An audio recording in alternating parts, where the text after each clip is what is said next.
This was a really different concept for my team. I was like, well, what is our goal going to be for March? And they're like, well, what's our budget? And I said, I don't care what the budget is. What do you think y'all can do as a team? What do you feel like you can do? You know the projects you got going on, you know the ones coming up. So they set a goal. So I wrote it on a flip chart, post it and put it on the wall where they work. And they stared at it every day. And every time we build jobs, I made the line go up. So they could see how they were doing on a daily basis, every day. Did we build a job today? Did we get towards our goal? And we beat the goal. We beat their goal. We beat their goal by, I think it was like almost $70K, almost $70,000 we made up. And that was a big impact for your quarter as well. And it was a big impact for the quarter because then it caused our quarter not to be a loss. Welcome to Success Beyond the Brush, the podcast where we're helping contractors grow profitable businesses, build strong teams, and create the freedom they started their businesses for in the first place. Today's episode, we got Scott Lollar sitting down with Rick Holtz of Holtz & Son Painting in Richmond, Virginia. He's also a consulting for contractors coach, and they're going to be talking about the real power behind business growth. Those three things are goals, projections, and budgets. There are too many contractors out there that say they want to hit a revenue number, but they never really build a roadmap to actually get them there. And so Rick is going to share how his company evolved from operating year to year without a clear plan to really building a culture where his entire team understands their numbers, they contribute to their goals, and track their progress throughout the year. So if you've ever wondered how to create realistic growth targets or involve more than just yourself, involve your team in planning, what KPIs are and what those key performance indicators actually tell you about your business, which ones actually matter, and when to adjust your plan during the year. This episode is going to give you some practical frameworks for how to make your goals achievable instead of aspirational. Let's jump into this episode with Rick and Scott. Welcome to another edition of Success Beyond the Brush. I'm here with Rick Holtz today, Rick Holtz & Son Painting, and also a C4C coach. Hey, Rick. Hey, Scott. How are you? I'm doing great. I'm playing host today. Mark is playing hooky. So I thought it'd give us a chance to talk about some things that are near and dear to my heart and yours as well. The power of goals, projections, and budgets. We have always heard people have these grandiose ideas and statements. I want to be 2 million, 5 million, 1 million, whatever the number is. And the reality is you and I both know there's a big difference between saying that and doing that. Absolutely. And nobody knows that better than you. And so I thought today we could talk a little bit about why do projections, budgets, and plans matter? How do we make them? How do we track them, adjust them? How do we communicate them to our team so that they become reality on December 31st? How about that? Sure. Sounds great. Yeah. Sounds great. So how do you think people, or how do you create a plan, a vision for a new year? How do you begin that process? Well, I'm going to go back for a minute. Sure. Just real quick. So I've been in business for 30 years, in the paint business. First 15 years, we did no planning. We really did. We found out how well we did when the accountant gave us our P&L and our financial reports, which would normally be in February of the following year. Yeah. And so we never knew how we did. We just went out and looked for jobs, got jobs, did them, finished them. Knew if we made money on individual jobs, and I guess we sort of had a feel for it, but we didn't really plan. Yeah. So then fast forward, 2011, we start planning. And I think the way it looks with us, the first thing you got to do is you got to look at your history. You got to look at what your capability is, right? What did we do? What are we capable of doing with the resources we have? Okay.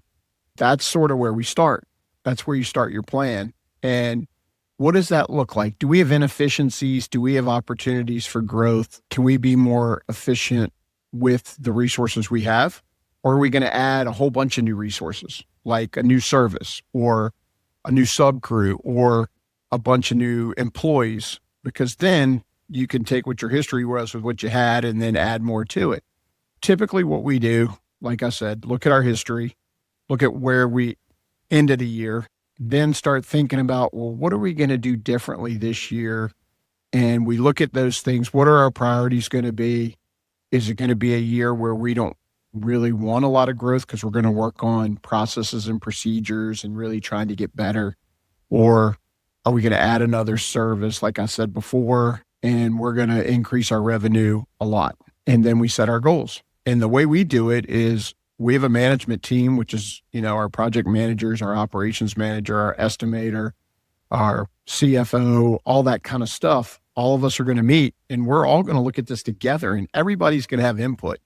Everybody's going to have input. This is not Rick Holtz's goals. This is the company's goals. Interesting. But you're part of the team, so you bring your voice to that conversation.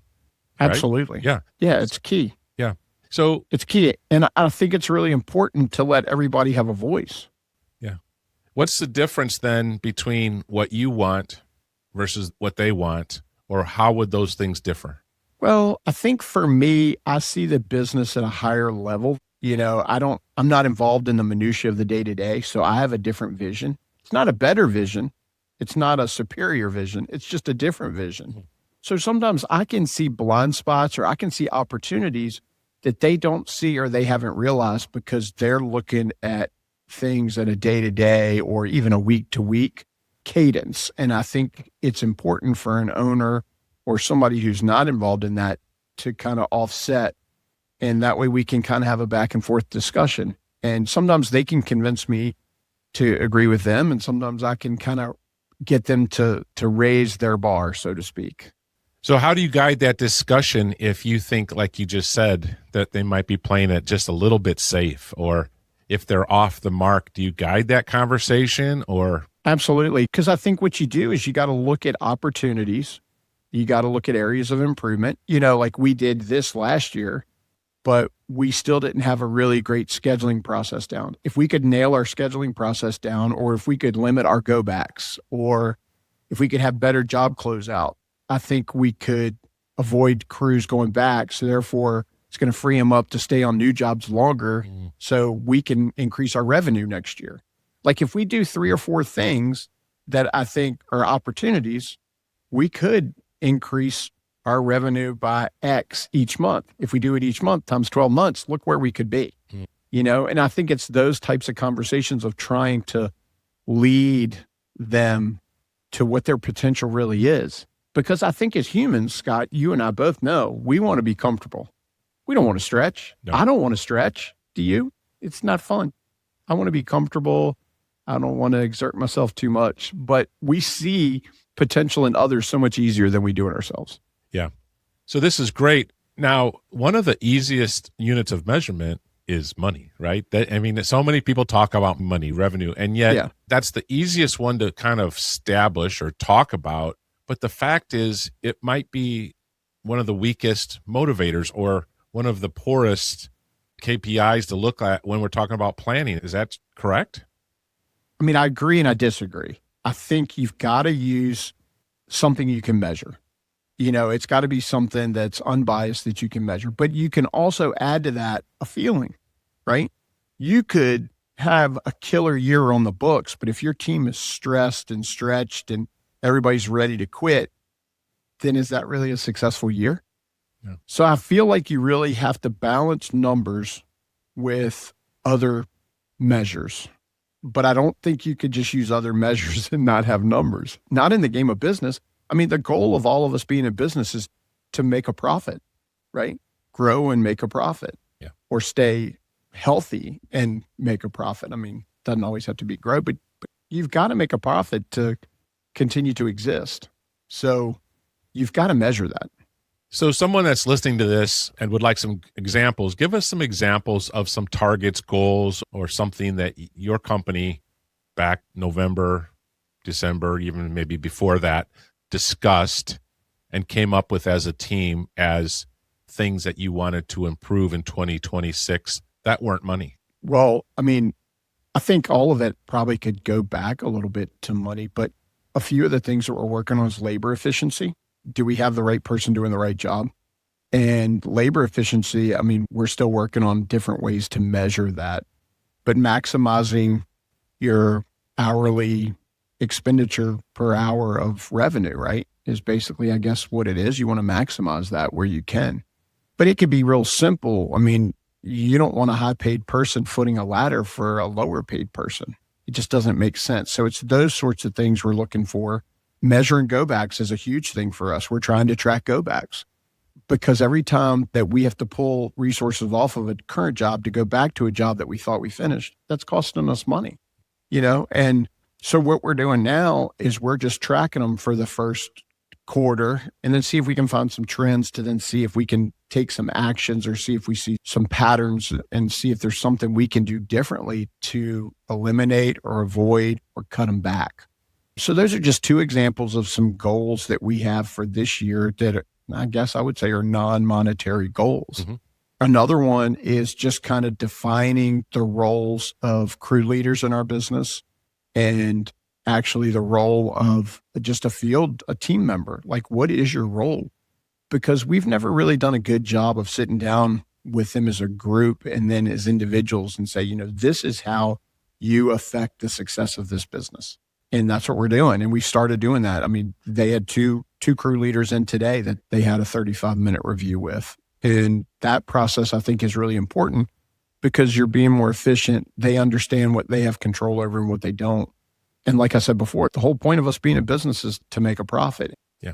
So in your management team, bringing the management team, as you call them, the senior leadership of your company together, do you find that there's some people that don't have really they don't think in the way that might be common as far as senior leadership, or they're nervous to speak out, or they don't participate as much as others? How do you bring everyone into this conversation and nurture them along, even when they're maybe a little bit more on the introverted side or don't feel the confidence to speak at this level as a junior member coming in? How do you bring everyone into this conversation?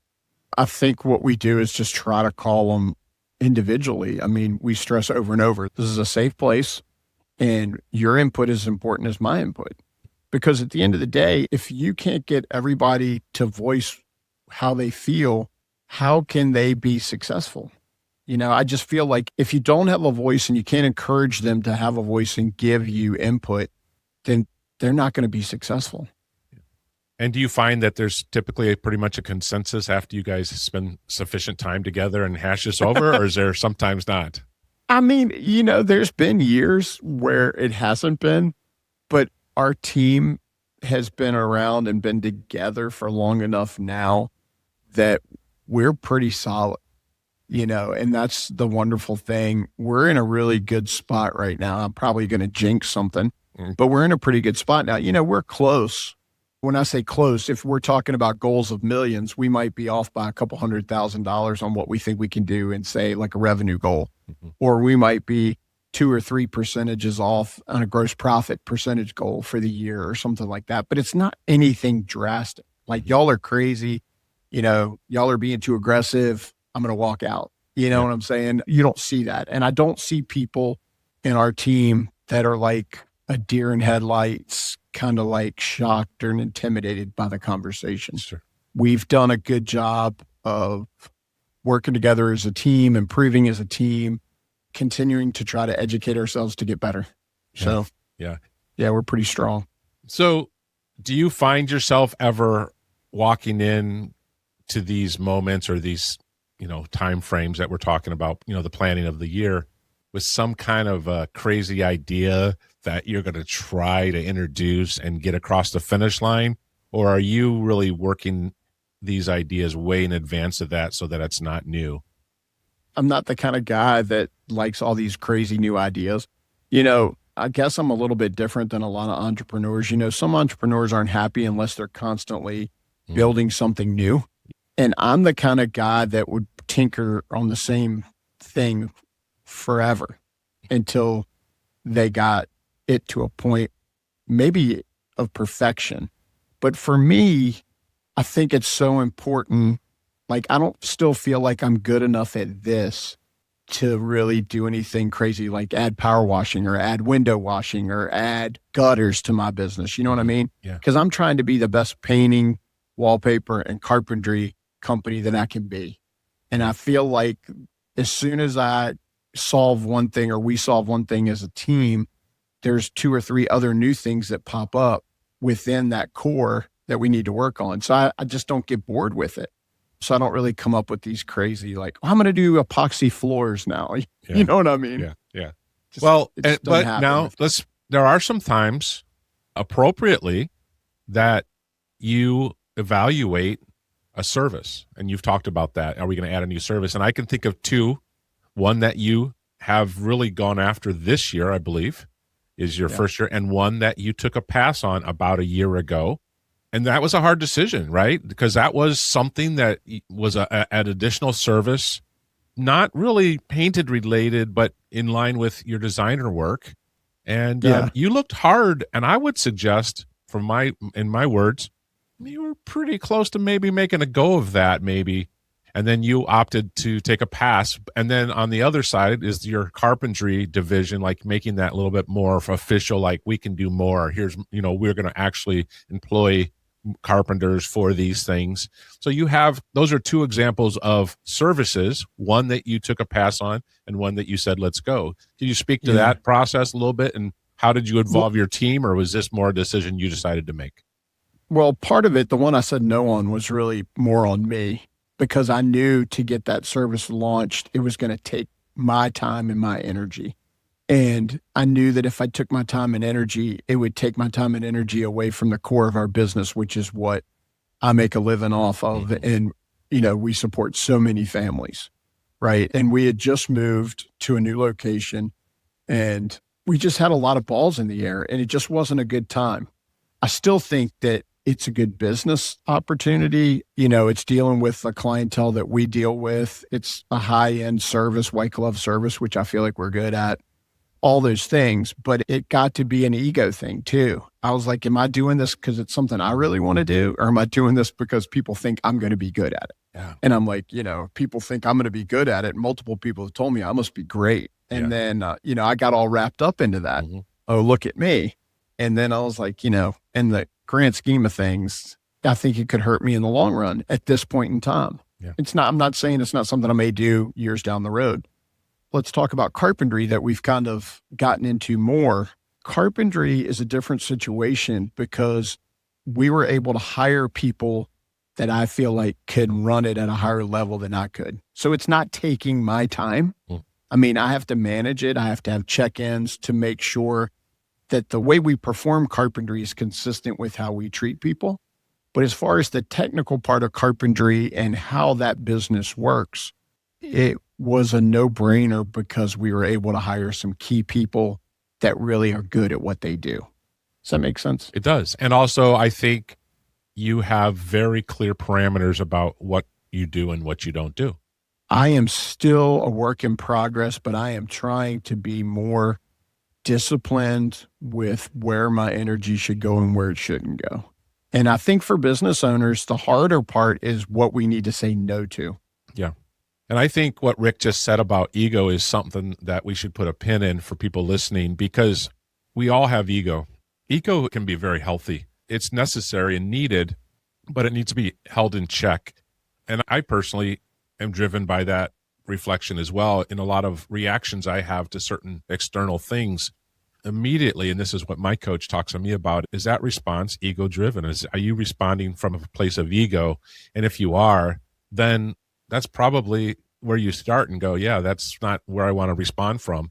And, just that idea of you addressing the fact is, a lot of people were saying, hey, do this because it would help them, first of all. And, hey, you're amazing at running a painting company, so surely you'd be amazing at doing this. And for a time, that felt good. And you started feeling like, hey, maybe they're right.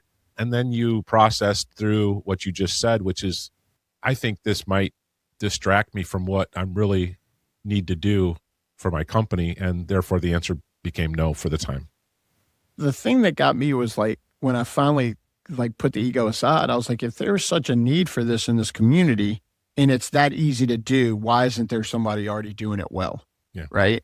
There must be more to it. So then when you start digging a little deeper, you're like, ooh, the liability of doing this type of business is pretty strong. Finding good and, good experienced help is hard to find because it's not always consistent work. It's peaks and valleys. And you start digging a little bit more when you put your ego aside and you start seeing more clarity. Yeah.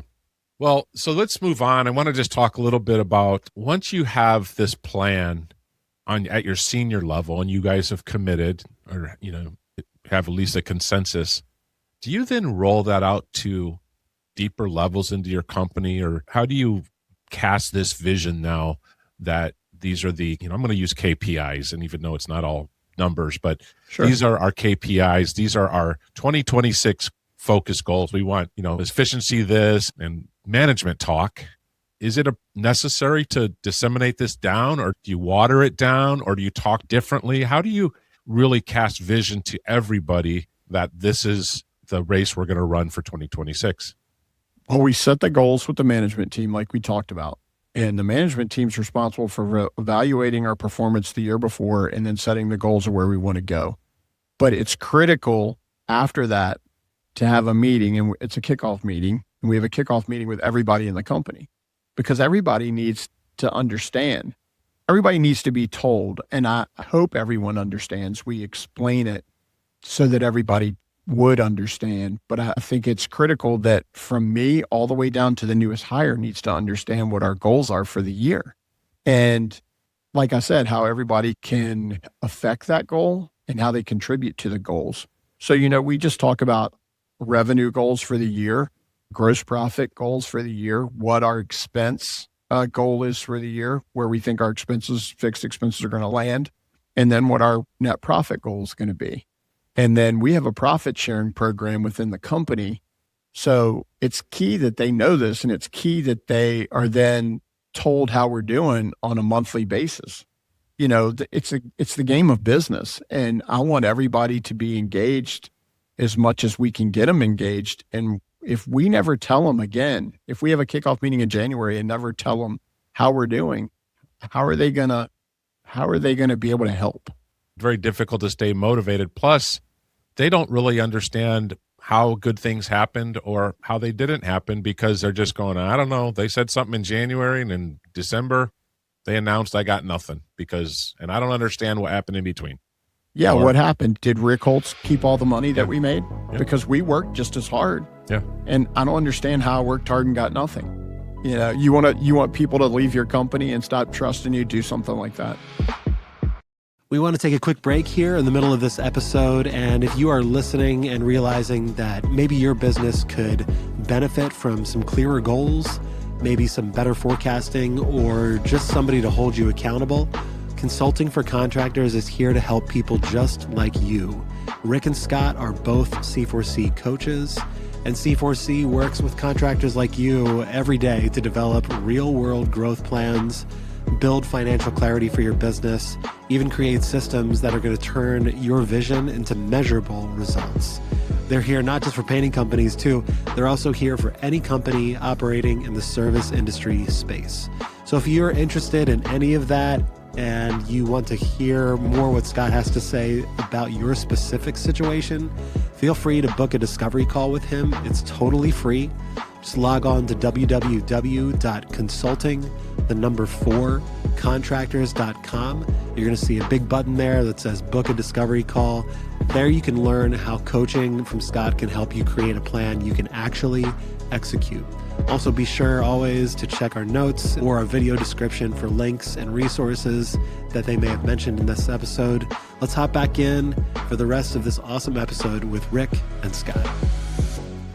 So, I love so much of what you're talking about here. And, Rick is a larger company. He's also an employee-based model company. So, running whatever, 70 plus W-2 employees. So a lot of our people these days are running subs, but high level, I still think there's tons of value, which is we're going to define our targets and our goals, and we're going to be specific about them and then put them into measurable increments or statements. And so that we can know if we're doing well or not. And then we're going to communicate this to everybody.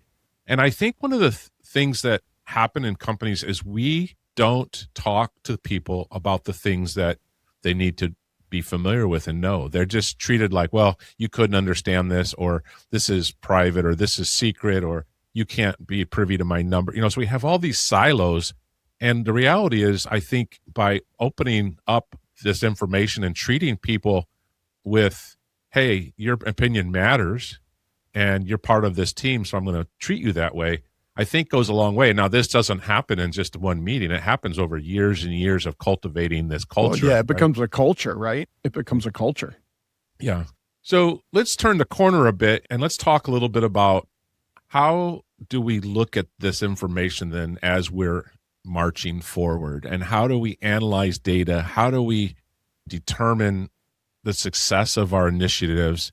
And when is it time to pedal harder, or sometimes maybe correct? Sometimes we need to come off of some of these things. How do you know when it's time to, press and not press? And how do you know when it's time to adjust? And how do you monitor the success of these KPIs that have been established now?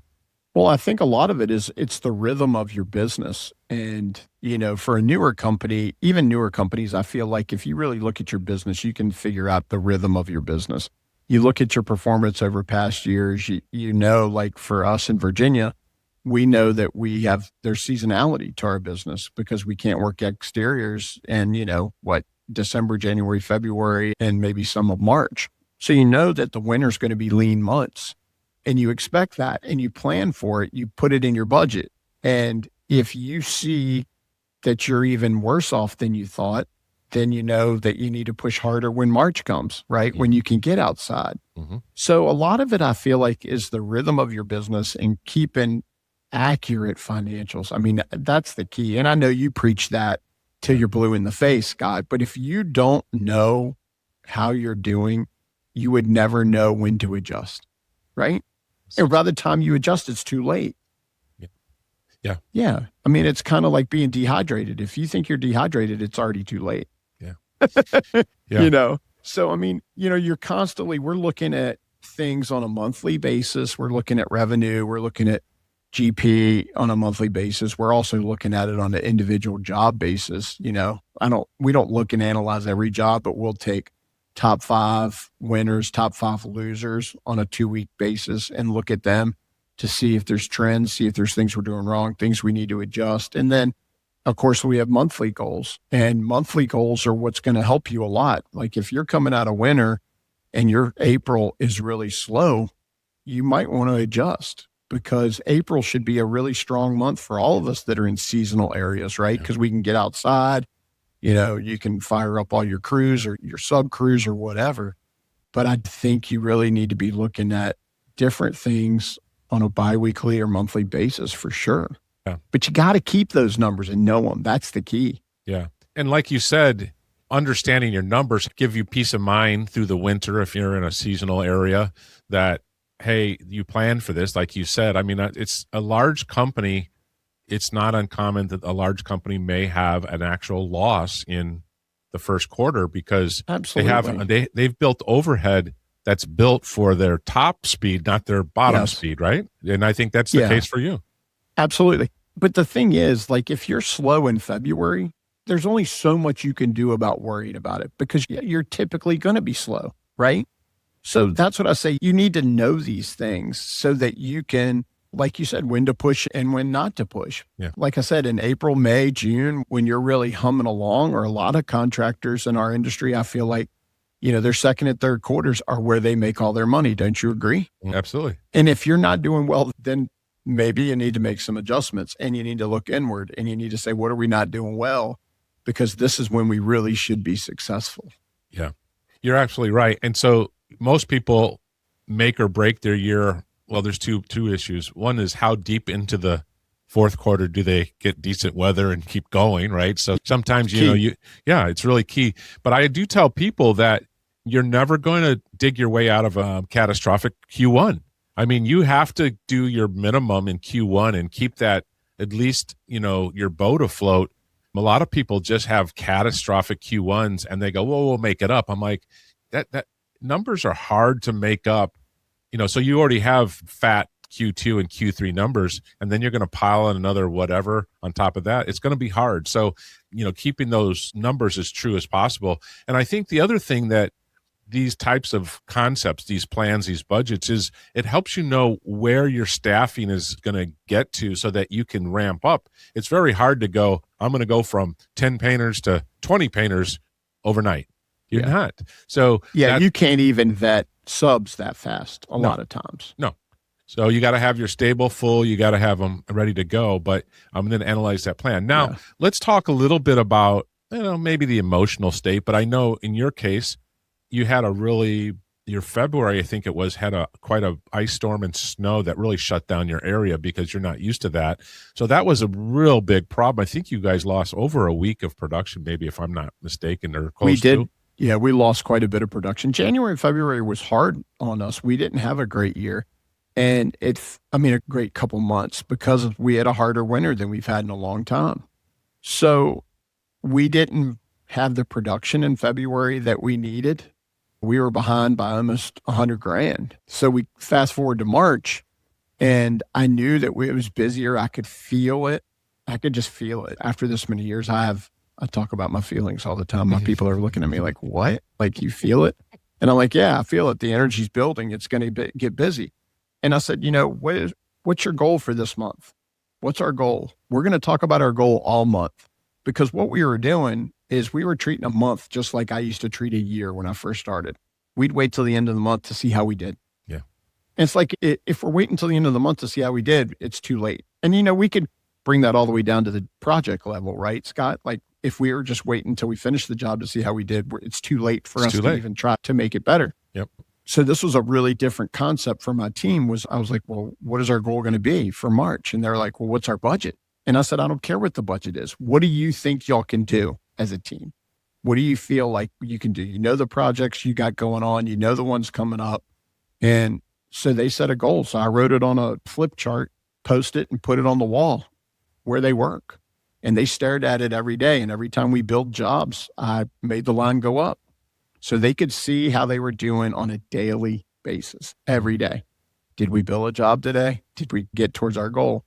And we beat the goal. We beat their goal. We beat their goal by, I think it was like almost $70,000, almost $70,000 we made up. And that was a big impact for your quarter as well. And it was a big impact for the quarter, because then it caused our quarter not to be a loss. It's a little bit of a loss, but for all intents and purposes, we broke even. And, a lot of people are being like, well, a big company like that breaking even, that's not that good, is it? And I'm like, anytime you don't have a catastrophic loss, like Scott just said, you have the opportunity to do really well. Yeah. But to have them, these are folks that are looking at job by job basis, sometimes a day at a time, sometimes a week at a time, to ask them to tell you or tell me where they're going to end up in 30 days. That's a stretch for them. It was a huge opportunity for growth, and they killed it. Yeah.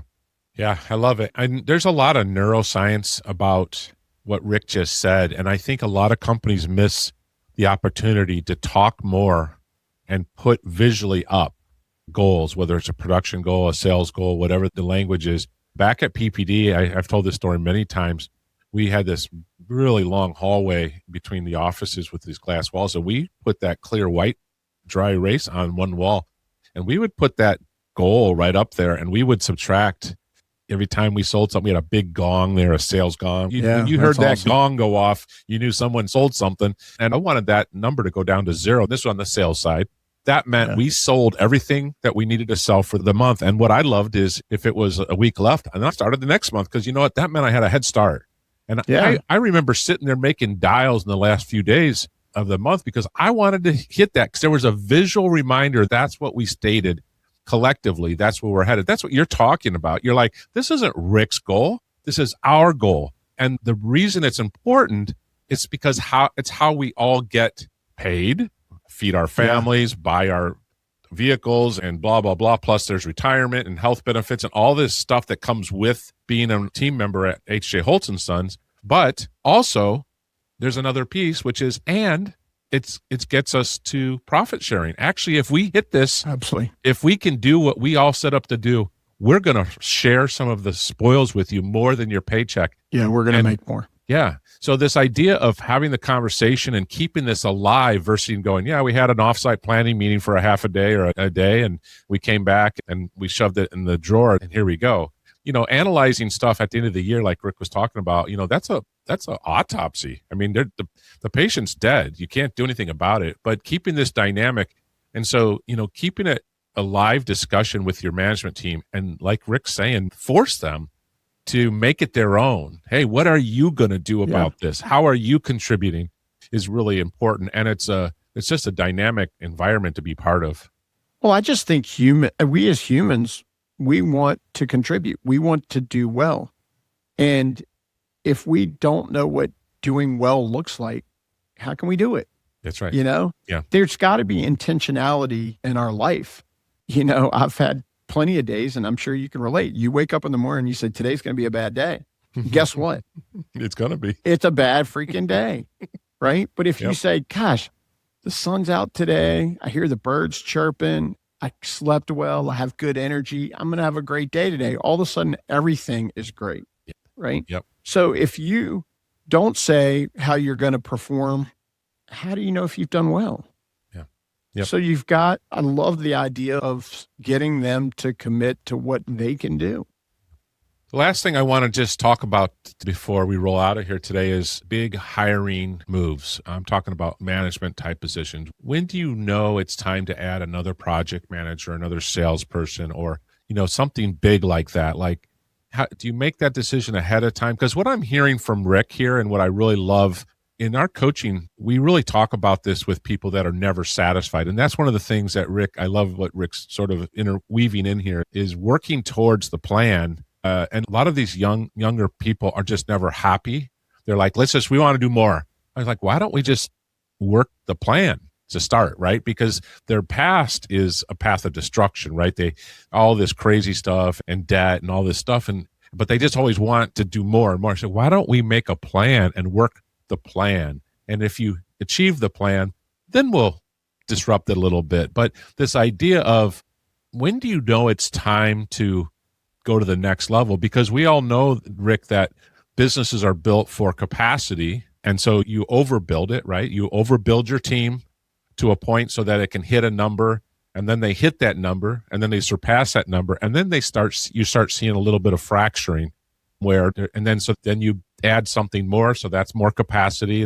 So how are you managing that? Like, hey, I think, we need something here or there. Is this something you would do at any time, or is this something that you would do more strategically, like at a year? No, definitely more strategic, because, we're mainly talking about an overhead position. Yes. Right. And overhead positions are not something that you just post. You need to think it through. Mm-hmm. You need to try to do some forecasting and say, we have a lot of new opportunities we could really take advantage of if we had X, right? Or maybe you look at your team and you say, this team of managers, like take my project managers, for instance, I've got 2 in paint, and I know that they're doing the best job they can do, but they're missing stuff, or clients aren't seeing them, or they're not quite as happy. And then I'm like, wait a minute, how many projects are they managing? And I find out that they're managing, say, 7 to 8 projects each. And I said, that's too many. It's not that they're not performing well, it's that they have too much on their plate. Yeah. And that's when we say we need another project manager. Yeah. Or from a sales standpoint, I'm the owner of the company, of a large company, really, and I'm spending 50% of my time doing sales. I don't want to do that much sales. I don't. Now, maybe if I wanted to, that would be a different situation. If I said, Scott, that's my goal, is to do a lot of sales in my company, but that's not my goal. I need to hire a salesperson. Yeah. Right. And maybe I can't, by the time I realize it, I can't do anything about it today, but I can say, I'm going to continue on this path for a certain time period. During that time period, I'm going to put together an ad. I'm going to put together, I'm going to plan on hiring and that sort of thing, because these types of positions take time. It's not something you can fill immediately, like skilled craftsperson's going to walk in your office and you can hire them that day. It just doesn't work that way. Yeah. But I think you got to look at indicators in your business, and when you need it. Yeah. But I feel like so many of us make the mistake, and I get nervous about it too, like adding another project manager. Well, if I add another overhead position, we're busy now because we're coming out of winter. But what's going to happen in 9 months when we start slowing back down again? Yeah. Am I going to have the work to keep that person going and keep that person busy? But the answer to that question goes back to the plan, which is, what are we going to do to keep that person busy in 9 months? And I think, what can we do today to make sure they're busy in 9 months? Exactly. It's about, my coach taught us the same thing. It taught me the same thing. It's about having that vision and working back. Yep. right? Yep. Know your destination and then work backwards with the plan. Yeah. And knowing the industry like we both do, it's getting crazy right now. So if someone asked me that question about a salesperson, I'd be like, I think this is the wrong time of the year to take on that kind of a project. That hiring a salesperson is going to take a while because they're not at every turn. So it could take 30 to 60 days to get a candidate. And then what? Another 60 days maybe to train them your way. So at least. Yeah. And you're doing, whatever, 60, 70% of your revenue in the next 7 months or whatever the number is, and you're going to try to onboard a key person like that. I don't think it probably makes a lot of sense. But then again, you're going to have the head trash that says, oh, here we are in November. Now's the time I'm going to hire this? Yeah, the answer is yes, because you're going to onboard them and train them when you're slow so that they're ready to go. But that takes a plan and it takes some thought. And you have the capacity, because that's the other thing you got to think about is, like you said, hiring these key positions at the busiest time of your year is sometimes not the best idea, because it's going to require more of your time and attention to help that new hire really learn and become part of your culture. Yeah. And if you're busy and you're somebody's going to lose, and it's probably going to be that new hire. Yeah. And then you've botched up transitioning a new key person into your company, and you don't want to do that. Yeah. So I agree with you. I think, the slower time of year is the time to make some of these key hires, and just know with your plan and look at the history, you're going to get busy again and you're going to be ready. Yeah.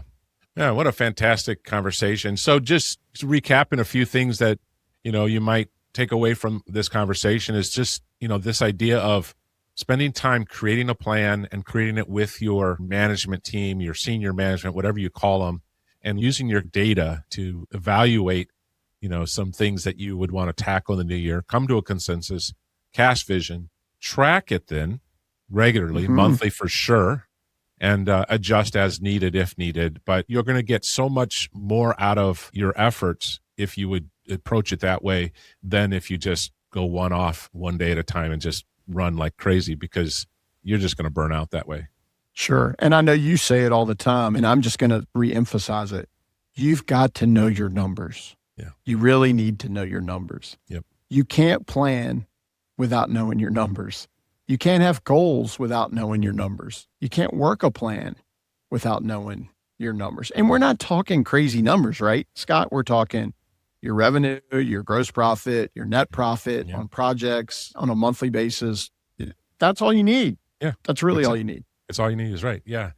Well, I was glad to have a chance to be the host today instead of Mark. And I just want those listening to know that Rick Holtz is a coach with C4C in addition to running a fabulous company. And I want you to know that you can work one-on-one with Rick. If Rick says some things and talks about some things that resonate with you, or if you're a business owner that is at a place where you've plateaued, or you really need help with how to grow a company into multi-millions, or you're stuck on culture, Rick is fantastic. And he's brought this company and evolved himself to a place that he runs just a beautiful company, and he has wonderful people. Rick is a person that would help you in your journey. We're going to put a link to his calendar right in the show notes where you can meet with him, talk with him. We have some things coming up where you can sign up for a taste of coaching if you want to just do a 3-month commitment to learn a little bit more about how this works, who we are, and if it's the right fit for you. Take advantage of that. Reach out, call Rick or call me. We'd love to talk to you. We'd like to work with you if it makes sense. Yeah, I would love to talk to some business owners that are struggling or that have challenges, because that's me. That's been me. And I have a lot of experience because I've made a lot of mistakes, but I've been successful at a lot of things too. So, we learn from those. I don't even call them mistakes anymore. We learn from our opportunities, and let us help you with them for sure. Yeah, beautiful. Hey, Rick, thanks for your time. Appreciate your expertise and wisdom, and we'll talk to you next time. Sounds great. Thanks, Scott. Thanks again for listening to another episode of Success Beyond the Brush. If anything today helped you think differently about planning, goal setting, or building a stronger business, be sure to subscribe to our show so you don't miss future episodes. And if you're ready to stop guessing and start building a clear roadmap for growth, visit us online at www.consulting4contractors.com to schedule a free discovery call with Scott or learn more about working with a C4C coach like Rick Holtz. As always, check the show notes or video description for links, resources, additional information, and we'll see you next time on Success Beyond the Brush.